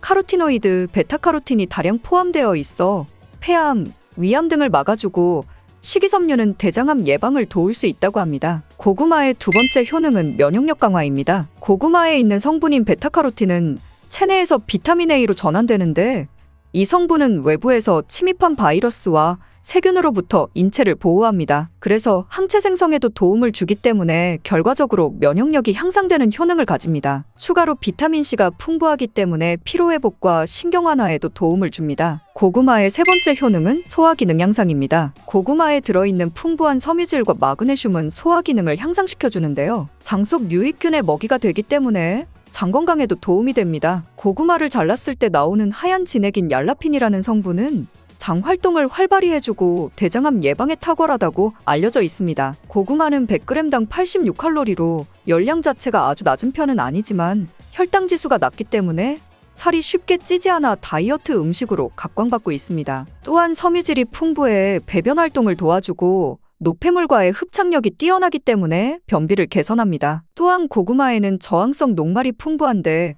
이 녹말은 포만감을 줄 뿐만 아니라 소화가 느리고 지방 분해 효과가 있기 때문에 체중 감량 효과를 얻을 수 있습니다. 고구마의 네 번째 효능은 노화 예방입니다. 고구마에는 비타민C와 비타민 E, 베타카로틴 등이 많이 함유되어 있어 노화 유발을 하는 활성산소를 억제하여 주는 기능을 합니다. 안토시아닌은 세포 손상을 막아주고 생성 촉진을 하여 피부에 탄력이 생기도록 도와줍니다. 고구마의 5번째 효능은 혈관을 튼튼하게 해줍니다. 고구마에는 칼륨이 많아 체내 나트륨을 몸 바깥으로 내보내주고 혈압이 정상적으로 유지될 수 있게 도와줍니다. 이로 인하여 고혈압 등의 혈관 관련 질병의 예방을 돕습니다. 그리고 비타민 B 복합체에 속하는 판토텐산이 들어있어 코르티솔 분비를 촉진하여 스트레스나 혈압 수치가 높아지는 것을 막아줄 수 있습니다. 고구마는 이렇게 효능만 봐도 안 먹을 수 없는 정말 최고의 식품인데요. 그런 고구마도 경우에 따라서 몸에 좋을 수도 있고 독이 될 수도 있습니다. 그래서 고구마 먹을 때 독이 되는 경우는 총 5가지가 있는데 어떤 경우인지 알아볼게요. 고구마가 독이 되는 경우 첫 번째는 검은 반점이 있는 고구마를 무심코 그냥 먹는 경우인데요. 고구마를 드시다 보면 고구마에 검은 반점같이 생긴 것이 보이는 고구마가 있을 수 있어요. 이 고구마를 대수롭지 않게 여기고 그냥 드시면 절대 안 됩니다. 이 검은 반점은 고구마에 생긴 검은무늬병인데요. 고구마 검은무늬병은 수확 과정에서 생긴 상처를 통해 균이 침입하게 되어 생기는 병입니다. 수확 초기에는 잘 티가 나지 않고 저장하는 과정에서 발병하게 되는데 검은 반점들이 생기면 그 반점들이 시간이 지날수록 전체적으로 퍼지게 됩니다. 검은 반점에는 이포메아 마론이라는 강력한 독소가 들어있습니다. 독소가 생성되게 되고 이 상태로 섭취하게 되면 식욕감퇴, 호흡곤란, 설사 등의 증세가 보이며 심하면 폐와 간을 괴사시키기 때문에 폐와 간에 관련된 질환자나 노약자의 경우라면 특히 고구마를 섭취할 때 이러한 병에 감염된 고구마가 아닌지 꼭 확인해 주시는 게 좋습니다. 간혹 검게 변한 부분만 도려내 드시는 분들이 있는데요. 검게 변한 부분이 있다면 이미 전체에 퍼진 상태이며 열을 가하거나 익혀도 병균이 사라지지 않으니 꼭 고구마를 통째로 폐기해 주시길 바랍니다. 고구마가 독이 되는 경우 두 번째는 위장이 약한 분들입니다. 평소 고구마를 먹고 소화가 안 되어 더부룩한 느낌이 들었거나 속쓰림 현상이 심해진 경험이 있다면 위장이 약한 사람으로서 고구마를 섭취하지 않는 것이 좋습니다. 고구마에 함유되어 있는 타닌과 아교질 성분은 위벽을 자극하여 위산 분비를 촉진하기 때문에 각종 위장 장애를 유발할 수 있기 때문입니다. 무시하고 계속 먹는다면 위험에 위궤양까지 올 수 있으니 이런 분들은 특히 조심하셔야겠죠? 고구마가 독이 되는 경우 세 번째는 당뇨가 있으신 분들입니다. 고구마는 당이 많이 들어있는 식품이라 당뇨 환자가 섭취할 경우 혈당이 급격하게 상승될 우려가 있습니다. 당뇨병 환자의 경우 혈당 조절을 하는 것이 쉽지 않기 때문에 과도한 당질 섭취 우려가 있는 고구마는 최대한 피하는 것이 좋습니다. 먹더라도 소량만 드시는 것을 권장하며 고구마 섭취 전후로 혈당 체크를 해볼 필요가 있습니다. 고구마를 먹는 방법에도 당 성분의 차이가 많이 나는데요. 많이 먹는 방법으로 고구마를 쪄서 먹는 방법이 있고 군고구마로 먹는 방법 그리고 생으로 먹는 방법이 있는데요. 특히 군고구마의 경우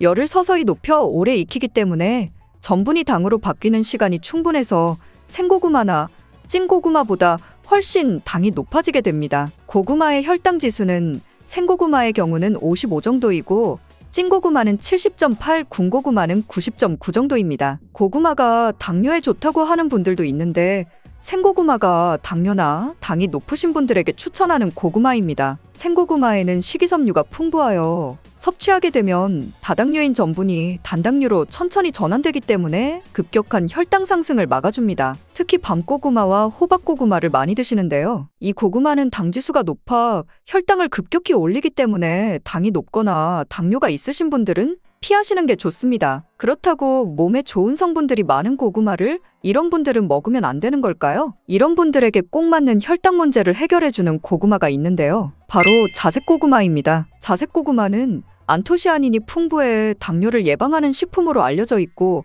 항산화 작용과 노화 방지 기능까지 있는 고구마인데요. 자색고구마는 일반 고구마에 비해 3배 이상 많은 안토시아닌 함량을 가지고 있으니 꼭 드셔야겠죠? 특히 자색고구마로 유명한 해남 자색고구마가 지금이 딱 수확철이라서 1년 중 지금이 가장 맛있게 먹을 수 있습니다. 고구마가 독이 되는 경우 네 번째는 신장이 약한 분들입니다. 고구마는 한 개당 칼륨이 약 13% 들어있을 정도로 칼륨이 풍부한 음식입니다. 칼륨은 체내 나트륨 수치를 조절해 신체 수분을 조절하고 혈압을 개선하여 뇌졸중이나 심근경색 등 혈관 질환의 발생과 사망률을 줄여주는 역할을 합니다. 하지만 이렇게 칼륨이 풍부한 고구마는 신장이 약하신 분들에게는 오히려 독이 될 수 있는데요. 신장 기능이 떨어져 있는 분들은 칼륨 배출이 원활하지 못하기 때문에 그대로 혈액에 쌓이면서 칼륨 농도가 높아져 고칼륨 혈증을 유발할 수 있습니다. 체내의 칼륨이 과도하게 축적되면 부정맥 등을 비롯한 각종 심장질환을 유발할 우려가 있으므로 신장이 약한 분들은 꼭 삼가시길 바랍니다. 이렇게 칼륨은 콩팥에 부담을 주므로 신장 관련 질환이 있는 사람들은 먹을 때 조심해야 하고 옥살산 성분이 포함되어 있어 과하게 먹을 시 요로결석을 일으킬 수 있습니다. 고구마가 독이 되는 경우 다섯 번째는 담배를 피는 사람입니다. 담배와 고구마가 무슨 상관이 있나 생각하실 텐데요. 고구마의 풍부한 베타카로틴 성분은 노화와 질병을 유발하는 활성산소를 제거하고 염증 질환 및 암 예방에 효과가 있으며 피부세포의 성장과 재생을 촉진하는 강력한 항산화 물질입니다. 하지만 오랫동안 흡연을 한 분들에게는 이 베타카로틴 성분이 오히려 독으로 작용하여 폐암을 유발한다는 연구 결과가 있는데요. 미국 국립보건원의 연구에 따르면 하루에 베타카로틴 섭취량이 20에서 30mg 정도 되는 흡연자는 베타카로틴을 복용하지 않는 흡연자에 비해 폐암 발생 위험이 24% 증가한 것으로 나타났습니다. 고구마에는 품종에 따라 차이가 있으나 대체로 속이 노란 품종의 고구마일수록 베타카로틴의 함량이 높은데요. 베타카로틴은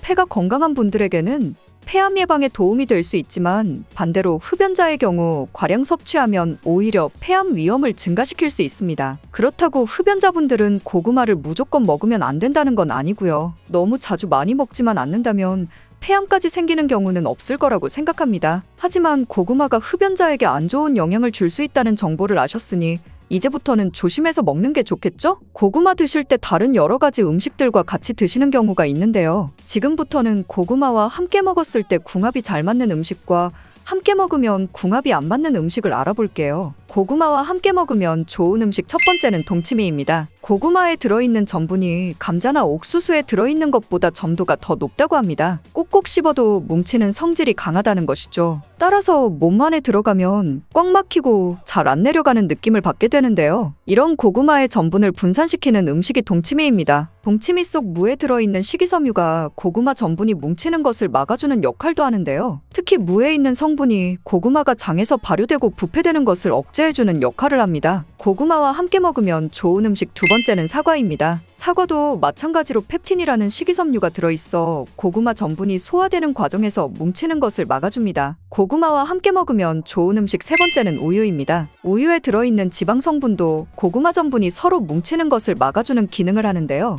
우유에는 단백질과 칼슘도 들어있기 때문에 같이 먹으면 영양까지도 도움을 받을 수 있습니다. 고구마와 함께 먹으면 좋은 음식이 있는 것처럼 함께 먹었을 때 궁합이 정말 안 좋은 음식도 있는데요. 고구마와 함께 먹으면 안 좋은 음식 첫 번째, 소고기는 피해주는 게 좋습니다. 한방에서는 고구마와 소고기를 상극인 식품으로 간주한다고 하는데요. 영양분이 소화되고 흡수되는 것을 서로 방해할 수 있기 때문입니다. 간혹 소고기를 고구마와 함께 굽거나 소갈비찜을 만들 때 고구마를 넣기도 하는데 두 식품을 함께 먹으면 소화가 안 될 수 있으니 피하는 게 좋습니다. 고구마와 함께 먹으면 안 좋은 음식 두 번째는 땅콩입니다. 땅콩은 고지방과 고단백 식품 중 하나로 지방과 단백질이 풍부합니다. 여기에 고구마는 주로 탄수화물이 풍부한 음식으로 탄수화물이 주를 이루는데 두 음식을 함께 섭취하면 고단백과 고지방이 함께 소화되는 과정에서 소화가 잘 안 될 수 있습니다. 또한 두 음식을 함께 먹게 되면 과다한 칼로리를 섭취할 수 있어 체중 관리에 영향을 줄 수 있습니다. 그렇다면 요즘 자주 드시는 고구마는 어떤 종류가 있을까요? 첫 번째는 잘 아시는 호박고구마입니다.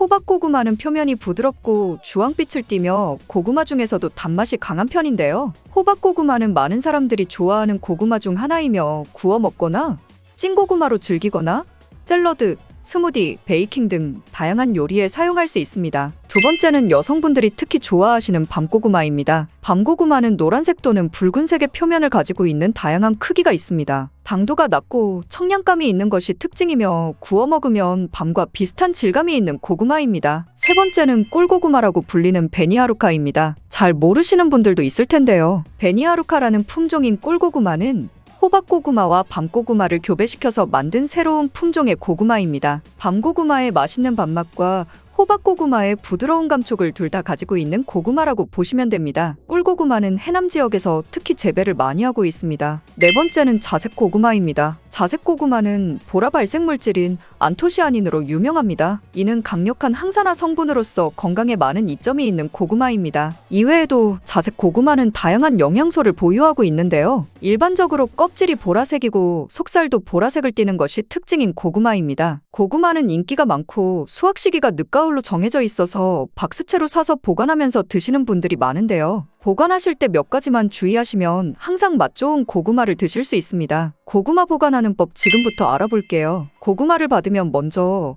상처난 고구마가 있는지 확인해 주세요. 고구마는 껍질이 얇아서 상처나기도 쉽고 상처가 나면 수분으로 인해 썩거나 곰팡이가 나기 쉬워요. 따라서 엽고구마까지 영향을 미칠 수 있으니 곤란해서 먼저 드시거나 따로 보관해주세요. 그리고 고구마 겉의 건조 상태에 따라 이틀에서 일주일 정도 신문지 등을 깔고 그늘에서 말려주세요. 고구마는 겉에 수분을 포함하고 있으면 썩기 쉽습니다. 고구마를 말리는 이유는 고구마의 전분이 당분으로 변하도록 숙성시키는 과정이기도 합니다. 또 한 가지 주의점은 고구마는 수분에 예민한 뿌리채소로 습기에 차지 않도록 종이박스에 구멍을 곳곳에 슝슝 내서 통풍이 잘 되도록 해주시고 흙도 빠져나가지 않고 보관하기 쉽게 바닥에 신문지를 깔아주세요. 그리고 직사광선이 비치지 않는 곳에 놓아주셔야 하는데요. 햇빛에 직접적으로 닿으면 온도 변화에 의해 상할 수 있습니다. 그리고 고구마는 온도와 수분에 예민해서 옮기게 되면 환경이 변하면서 고구마 맛이 변하게 돼요. 또한 옮기면서 상처가 나서 썩기도 쉬워지고요. 고구마를 보관하기 적당한 온도는 13에서 16도 정도 되는 곳인데 아파트에서는 신발장 앞 전실이나 베란다 같은 곳이 되겠죠? 이제는 고구마에 대해 너무 잘 아셔서 누가 고구마에 대해 물어보면 전부 답해줄 수 있으실 거예요. 그리고 다음 영상을 통해 우리의 일상에서 만날 수 있는 계란에 대해서 살펴보겠습니다. 계란과 무심코 먹은 이것 정말 최악이에요. 반드시 피해야 해요. 매일 아침 쉽고 편하게 접할 수 있는 계란 다들 좋아하시나요? 저는 계란이 맛있고 먹기도 편해서 자주 먹는데요. 하지만 무작정 많이 드시면 건강을 해칠 수 있습니다. 그래서 계란에 대한 잘 몰랐던 효능과 계란과 같이 먹으면 효과 300% 내는 음식, 그리고 계란과 같이 먹으면 궁합이 최악인 음식까지 알아볼 텐데요. 영상을 끝까지 보시면 계란을 정말 건강하게 먹는 방법을 배울 수 있을 거예요. 계란의 주성분으로는 단백질, 비타민, 미네랄 등 다양한 영양소가 풍부하게 들어있어서 우리 식단에서 중요한 역할을 합니다. 그리고 계란의 구조는 크게 껍질, 흰자, 노른자로 나눌 수 있는데요. 껍질은 칼슘 카보네이트로 구성되어 있어서 단단하고 껍질 안쪽에는 공기가 들어있는 공기세포가 있습니다. 껍질 안쪽 흰자는 주로 단백질로 이루어져 있고 수분과 미네랄도 포함하고 있는데요. 흰자 안에 있는 노른자는 흰자보다 영양소가 풍부한 부분으로 단백질과 지방, 비타민, 미네랄 등이 함유되어 있습니다. 그렇다면 계란에는 어떤 효능이 있을까요? 평소에 잘 알지 못했던 계란의 효능에 대해 자세하게 알아보겠습니다. 계란의 효능 첫 번째는 바로 최고의 단백질 공급원입니다. 단백질은 우리 몸의 중요한 구성 요소로 근육, 피부, 뼈, 헤어, 손톱 등의 형성에 필요하며 효소, 호르몬, 항체 등의 생산에도 중요한 역할을 합니다. 또한 우리 몸의 세포를 수리하고 성장하고 에너지를 공급하는데 필요한 영양소 중 하나인데요. 단백질은 아미노산이라는 작은 단위로 분해되어 몸에 흡수됩니다. 이 중에서 몸이 스스로 생성할 수 없는 필수 아미노산 9가지는 반드시 식품을 통해 섭취해야 합니다. 계란은 이 필수 아미노산 9가지를 모두 함유하고 있어서 완전한 단백질이라고 불립니다. 특히 단백질은 우리 몸의 근육을 구성하는 중요한 요소인데요. 근육은 운동과 일상생활을 할 때 사용되는 에너지를 공급하므로 단백질 섭취는 근육의 구성과 유지, 그리고 회복에 필수적이라고 할 수 있죠. 근데 몸이 한 번에 단백질을 많이 저장할 수 없어서 꾸준하고 적절한 양의 단백질 섭취가 필요합니다. 그래서 일일 권장량을 참고하여 균형 잡힌 식단을 섭취하는 것이 중요합니다. 그렇다면 계란은 하루에 몇 개가 좋을까요? 계란의 일일 권장량은 개인의 신체 상태, 연령, 성별, 활동량 등에 따라 다르지만 일반적으로 성인의 경우 하루에 하나에서 2개를 권장하는 것이 일반적입니다. 단, 이는 균형 잡힌 식단 내에서의 권장량이며 계란 외에도 다양한 영양소를 섭취할 수 있는 다른 식품들도 함께 섭취해야 합니다. 또한 계란 노른자에는 콜레스테롤이 많이 함유되어 있는데요. 콜레스테롤 수치에 문제가 있는 사람이나 특정 질환을 가진 사람은 의사의 지시에 따라 섭취량을 조절해야 합니다. 계란의 효능 두 번째는 눈 건강에 좋다는 건데요. 계란의 노른자 부분에는 루테인과 제아잔틴이라는 2가지 중요한 항산화 성분이 풍부하게 들어있습니다. 이것은 특히 노란색과 주황색의 채소에도 많이 들어있으며 우리 눈의 황반 부분에 존재하는 성분이죠. 루테인과 제아잔틴은 우리 눈을 자외선으로부터 보호하고 노화로 인한 황반 변성을 예방하는 데 도움이 됩니다. 여기서 황반 변성은 나이가 들면서 시력을 저하시키는 주요 원인 중 하나인데요. 이 2가지 성분은 청록색과 청색 빛을 흡수하여 눈의 망막을 보호하는 역할을 합니다. 또한 루테인과 제아잔틴은 강력한 항산화 성분으로 눈을 자유 라디칼로부터 보호합니다. 자유 라디칼은 환경적 요인, 스트레스, 노화 등으로 발생하며 세포를 손상시키는 것을 말하는데요. 이런 손상이 눈에 일어나면 시력 저하를 일으킬 수 있습니다. 실제로 여러 연구에서 루테인과 제아잔틴의 섭취가 황반 변성의 위험을 줄이는데 도움이 된다는 결과를 보여주었는데요. 그렇다고 해서 계란 몇 번 먹는 걸로 효과가 있는 것은 아니고 이러한 효과를 얻기 위해서는 꾸준한 섭취가 필요하며 단기간에 큰 변화를 기대하기는 어렵습니다. 계란의 효능 세 번째는 치매 예방에 좋다는 것입니다. 계란은 두뇌 건강에 좋은 영양소를 많이 함유하고 있는데요. 특히 콜린이라는 영양소가 두뇌 건강에 중요한 역할을 합니다. 콜린은 우리 몸에서 아세틸콜린이라는 신경전달 물질을 생성하는 데 필요한 영양소인데 아세틸콜린은 뇌에서 정보를 전달하는 데 중요하다는 거죠. 이러한 콜린의 부족은 기억력 저하와 학습 능력 감소를 일으킬 수 있는데요. 그런 콜린은 우리 몸의 DNA 합성에도 필요한 영양소로서 뇌세포의 정상적인 성장과 기능을 유지하는 데 중요합니다. 이렇게 좋은 콜린 성분이 계란 하나에는 약 100mg이 함유되어 있어 콜린의 주요한 식품 원료 중 하나입니다. 특히 임산부와 수유 중인 여성, 그리고 성장기에 있는 어린이들은 뇌 발달에 필요한 콜린을 충분히 섭취해야 합니다. 연세가 있으신 분들은 당연히 이 콜린 성분을 꾸준히 섭취하는 게 치매를 예방하는 데 많은 도움이 되겠죠? 그러나 콜린만으로 두뇌 건강을 유지하는 것은 아니며 균형 잡힌 식단과 건강한 생활 습관이 함께 필요합니다. 계란의 효능 네 번째는 뼈 건강에 무척 좋습니다. 계란은 뼈 건강을 유지하는 데 도움이 되는 여러 가지 영양소를 함유하고 있는데요. 특히 비타민 D와 칼슘이 많이 들어있습니다. 계란의 노른자 부분에는 비타민 D가 함유되어 있는데 이 비타민 D는 칼슘과 인의 흡수를 돕고 이들을 이용해 뼈를 건강하게 유지하는 데 필요합니다. 만약 비타민 D가 부족하면 뼈 약화와 함께 골다공증의 위험을 높일 수 있겠죠. 또한 계란 껍질에는 칼슘이 풍부하게 들어있는데요. 칼슘은 우리 뼈를 구성하는 데 필수적인 미네랄입니다. 또한 신경 전달, 혈액 응고, 근육 수축 등의 몸의 다른 중요한 기능에도 중요한 역할을 하고 있죠.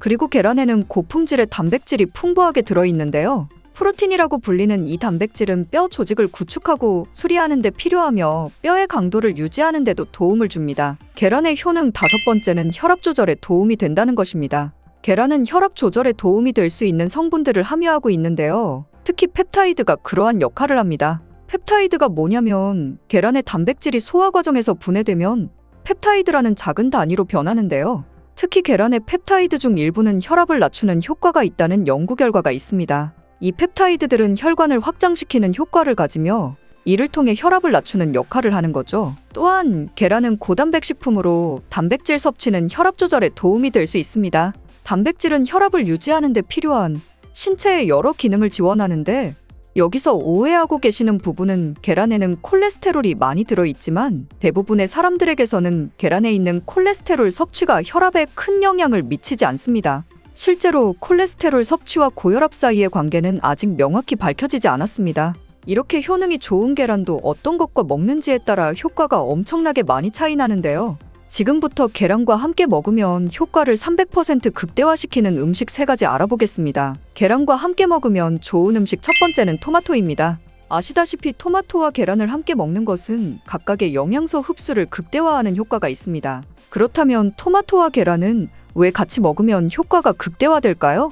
토마토는 항산화 성분인 리코펜이 풍부하게 들어있는데요. 리코펜이라는 성분은 강력한 항산화 효과를 가지고 있어 세포를 손상시키는 자유라디칼로부터 우리 몸을 보호하는 데 도움이 되고 특히 리코펜은 심장질환과 특정 종류의 암 예방에 도움이 될 수 있습니다. 근데 여기서 중요한 게 이 리코펜은 지방과 함께 섭취되어야 체내에서 잘 흡수된다는 겁니다. 계란의 경우 노른자 부분에 건강에 좋은 지방이 들어있습니다. 이 지방은 리코펜의 흡수를 촉진하므로 토마토와 계란을 함께 섭취하면 리코펜의 효과를 극대화시킬 수 있는 거죠. 이것뿐만이 아니라 계란의 단백질과 토마토의 비타민C는 서로 상호작용하여 체내에서의 흡수를 높여주며 이로 인해 면역력 증진과 피부 건강에도 도움이 됩니다.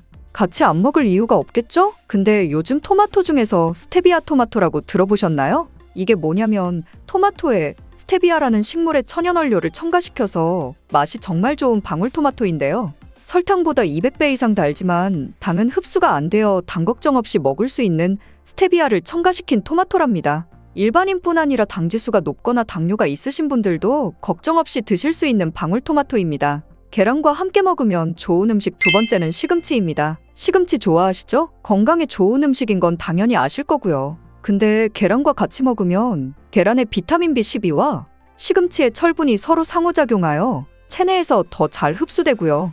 철분과 비타민 B12는 함께 작용하여 빈혈을 예방하고 적혈구생성을 돕는 역할을 합니다. 그리고 시금치에는 지용성 비타민인 비타민 A, K, E가 들어있습니다. 이러한 비타민들은 지방과 함께 섭취되어야 체내에서 잘 흡수되는데요. 계란의 노른자 부분에는 건강에 좋은 지방이 풍부하게 들어있어 이 지방이 토마토와 마찬가지로 시금치의 지용성 비타민 흡수를 돕습니다. 또한 계란은 고단백 식품이며 시금치는 식이섬유가 풍부합니다. 이 두 성분이 함께 섭취되면 포만감을 높여주고 소화 기능을 개선하는 데 도움이 됩니다. 계란과 함께 먹으면 좋은 음식 세 번째는 잣, 호두 같은 견과류입니다. 단백질과 건강한 지방의 조합이라고 생각하시면 되는데요. 잣과 호두 같은 견과류는 건강에 좋은 지방, 특히 오메가3 지방산이 풍부합니다. 또한 계란의 단백질은 근육 건강에 필수적이며 오메가3 지방산은 심장 건강에 좋습니다. 그렇다면 이 두 성분이 함께 섭취되면 어떨까요? 바로 체내의 신체 기능을 개선하고 심장 질환의 위험을 줄이는 데 도움이 되는 시너지 효과가 극대화되는 것이죠. 또한 견과류에는 비타민 E가 풍부하게 들어있는데 이 비타민은 강력한 항산화제로 세포를 자유 라디칼로부터 보호하는 데 중요한 역할을 합니다. 계란의 노른자 부분에는 비타민 E의 흡수를 돕는 지방이 들어있고요. 따라서 견과류의 건강한 지방과 식이섬유 그리고 계란의 단백질은 함께 섭취되었을 때 더욱 높은 포만감을 줄 수 있습니다. 이는 식사 후에 과식을 방지하고 체중 관리, 특히 다이어트에도 도움이 많이 되는 거죠. 근데 여기서 꼭 알아야 하실 것이 있습니다. 이렇게 좋은 계란도 같이 먹으면 최악인 음식도 있다는 것인데요. 평소에 무심코 같이 먹던 음식이니 꼭 확인하시는 게 좋을 거예요. 계란과 같이 먹으면 독이 되는 음식 첫 번째는 소금입니다. 정말 의외 아닌가요? 계란 후라이나 계란찜 드실 때 꼭 넣는 게 소금인데 이게 안 좋다니 놀라셨죠? 계란은 자체적으로 적절한 양의 나트륨을 함유하고 있습니다. 그렇기 때문에 계란에 추가적으로 소금을 첨가하면 나트륨 섭취량이 증가하게 되고 이는 건강에 부정적인 영향을 미칠 수 있는 것이죠. 나트륨은 체내에서 수분 균형 유지, 신경 및 근육 기능 유지 등의 중요한 역할을 하지만 과다한 섭취는 혈압을 높여 고혈압을 유발하거나 심장질환과 신장질환의 위험을 증가시킬 수 있습니다. 특히 고혈압은 심장 및 혈관에 지속적인 압력을 가하며 이는 심장질환과 뇌졸중 등의 심각한 건강 문제를 일으킬 수 있는데요. 또한 과다한 나트륨 섭취는 신장에 부담을 주어 신장 기능을 저하시키고 신장질환을 유발할 수 있습니다. 따라서 계란을 포함한 모든 음식을 섭취할 때는 나트륨 섭취량을 주의하시고 가능하면 소금은 적게 사용하거나 사용하지 않는 것이 좋습니다. 우리가 평소에 먹는 음식들에 은근히 나트륨 함량이 많이 있으니 계란 드실 때만이라도 소금을 넣지 말고 드시는 것을 추천드립니다. 계란과 같이 먹으면 독이 되는 음식 두 번째는 녹차나 홍차입니다. 녹차와 홍차에는 탄닌이라는 성분이 들어있는데요. 탄닌은 식품의 맛을 쓰게 만드는 성질이 있으며 단백질과 결합하여 몸이 단백질을 흡수하는 것을 방해할 수 있습니다. 계란은 단백질이 풍부한 식품이기 때문에 계란과 녹차나 홍차를 함께 섭취하면 단백질의 흡수가 방해될 수 있습니다. 또한 탄닌은 철분의 흡수를 방해하는 성질도 있습니다. 계란에는 철분이 들어있으므로 계란과 녹차나 홍차를 함께 섭취하면 철분의 흡수가 방해될 수 있습니다. 이는 특히 철분 섭취가 중요한 임산부나 빈혈이 있는 사람들에게는 더욱 주의해야 할 사항입니다. 계란과 같이 먹으면 독이 되는 음식 세 번째는 우유입니다. 계란찜 할 때 부드럽게 하려고 물 대신 우유를 사용하기도 하시는데요. 앞으로는 절대로 우유로 계란찜을 하시면 안 됩니다. 우유에는 불소라는 성분이 있는데요. 불소는 계란의 단백질과 결합하여 몸에서 흡수되기 어렵게 만드는 성질이 있습니다. 따라서 우유와 계란을 함께 섭취하면 계란의 단백질 흡수가 방해될 수 있습니다. 또한 우유와 계란에는 알레르기 반응을 일으키는데 가장 흔히 연관된 음식들 중 하나입니다. 그렇기 때문에 알레르기 반응이 있는 분들은 두 가지 같이 먹으면 증상이 더욱 심해질 수 있습니다.